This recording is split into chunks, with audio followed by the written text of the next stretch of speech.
and as I would think, is what has been implemented in some other countries. And it properly adapted into the economy of our nation.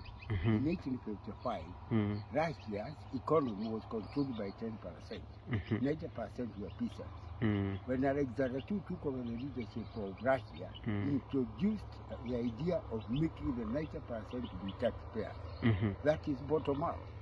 Because they were not paying any taxes, they had no right to own any property. He gave them chances to own property and to develop, increasing the number of taxpayers.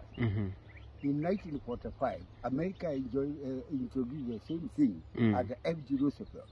After the Second World War, when the Americans had misused, overused their income, resulting to the closure of companies, banks, and post offices. To create employment to Americans and to improve the economy, the policy introduced by F.G. Roosevelt was of trying to divide the closed factories and companies, increasing labor force. After increasing labor force, increased people to pay taxes. The policy is being followed in America today, which has put America to be one of the leading countries economically in the world. And Russia is also among the big powers. So in Kenya, the bottom-up policy is having the idea of making more Kenyans to be taxpayers instead of becoming tax consumers. Few people pay taxes, but others still get services from the government, but they never pay anything. When introduced properly and implemented properly, because I know there is enough personnel to do it, Kenya will raise the economy very quickly and will not depend on donors to provide the funds. It will be in a position of providing at least 3/4 of the budget proposals. Kenya itself, and if it comes to borrow, it will borrow less than 1/4 to meet the budget proposal.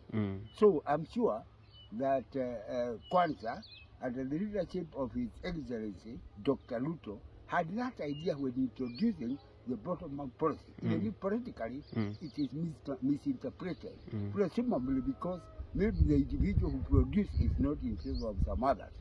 But after overcoming the situation of political campaigns and so forth, if Kwanzaa takes over the government, I'm sure under the present leadership, led by Dr. Ruto, his deputy president, Banarigadi, somebody like Bibi Nyoro, and many others, there are people who are very well informed of those problems being encountered by our ordinary people.